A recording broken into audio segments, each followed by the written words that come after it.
EEZ.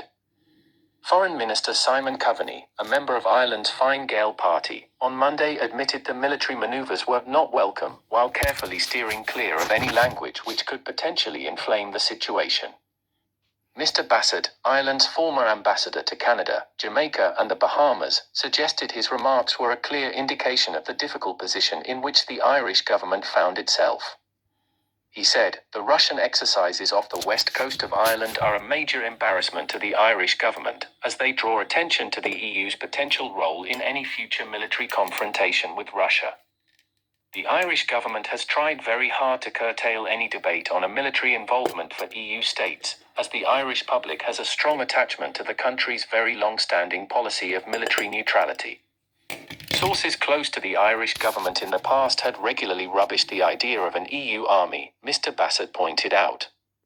However, with French President Emmanuel Macron floating the idea during his speech to the European Parliament in Strasbourg on January 19, the situation has become increasingly problematic for Mr. Martin and his ministers.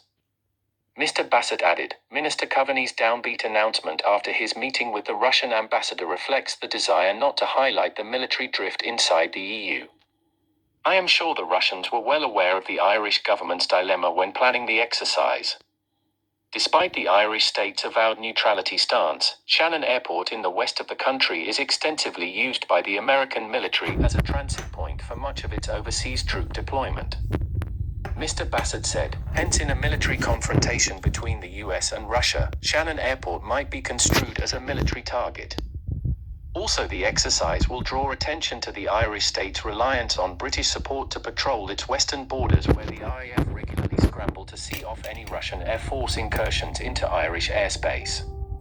This reflects on the failure of the Dublin administration to provide proper resources for our own army and navy. Leo Varadkar, Fine Gael leader and Taoiseach before Mr. Martin, yesterday warned fishermen planning to disrupt Russia's military exercises not to put themselves at risk. Patrick Murphy, chief executive of the Irish South and West Fish Producers Organisation, said some of its members plan to hold a protest against the military exercises next month. The artillery drills at the start of February will take place in international waters but within Irish-controlled airspace and the country's exclusive economic zone, EEZ. Mr. Murphy said the area is very important for fishing and they want to protect biodiversity. Asked about the fishermen's plans, he said, I haven't had the chance to speak to any of the fishermen operating in that area.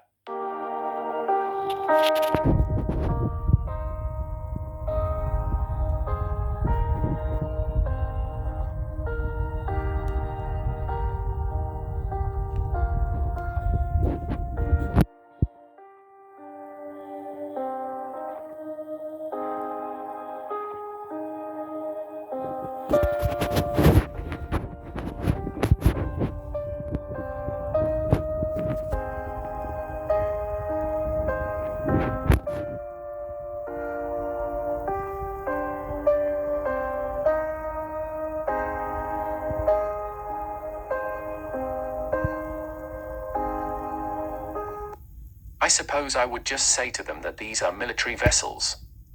Whatever they choose to do in terms of any protests, just make sure that they don't put themselves at risk. A bitter row has erupted with officials in Argentina seeking to ban British flights to the territory. The province of Tierra del Fuego, Antarctica and South Atlantic is considering taking action against any British or other private company operating in the self-governing British overseas territory, according to a report from South America. Gustavo Melella, governor for Tierra del Fuego, urged Chile to no longer assist Britain in the usurpation of the Malvinas Islands. He said, I don't understand why we still have an ambassador in a country that has usurped part of our territory. Mr. Melella advocated that, beyond the discourse and ideology, we hope that the government of Chile will no longer assist Britain. According to Gazeta Norte, Mr. Melella went on to reference Mercosur, a South American trade bloc established by the Treaty of Asunción in 1991 and Protocol of Ouro Preto in 1994. He said, if they ask to fly to Chile, if they ask to fly to Uruguay, if they ask to fly to Brazil, they should not provide assistance to Britain in anything related to the occupation of the islands. He also called on other Latin American countries, including Brazil, not to allow this type of connection in order to get Britain out of the comfort zone in which it finds itself. Brazil allows British planes to use its airports on their way to the Falklands Islands. Mr. Melella added, "The objective we should all have together is to put the British in a not-so-comfortable position." He continued to denounce the militarization of the islands and urged for more voice in favor of the vindication of our sovereignty. The governor added, "Malvinas is a cause for all of us. There is a part of our territory that has been invaded." His comments come after reports of an unusual increase in RAF flights to Malvinas. Argentina and Britain fought a war in 1982 for dominance of the archipelago, in which the South American country was defeated. The conflict lasted 74 days and ended with an Argentine surrender on June 14, returning the islands to British control. In total, 649 Argentine military personnel, 255 British military personnel, and 3 Falkland Islanders died during the hostilities. Diplomatic relations between the United Kingdom and Argentina were restored in 1989 following a meeting in Madrid, at which the two governments issued a joint statement.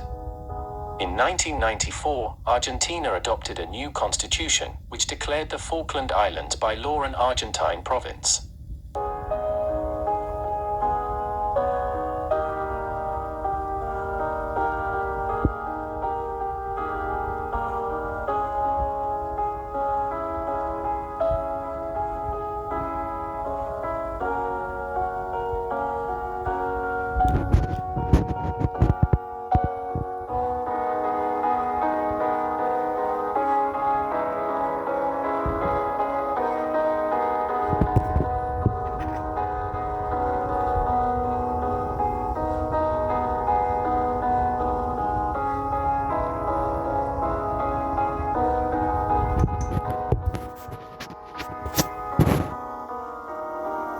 However, the islands continued to operate as a self-governing British overseas territory. Last year, tensions between Argentina and the UK reached boiling point after the Latin American country issued sanctions to 2 British companies.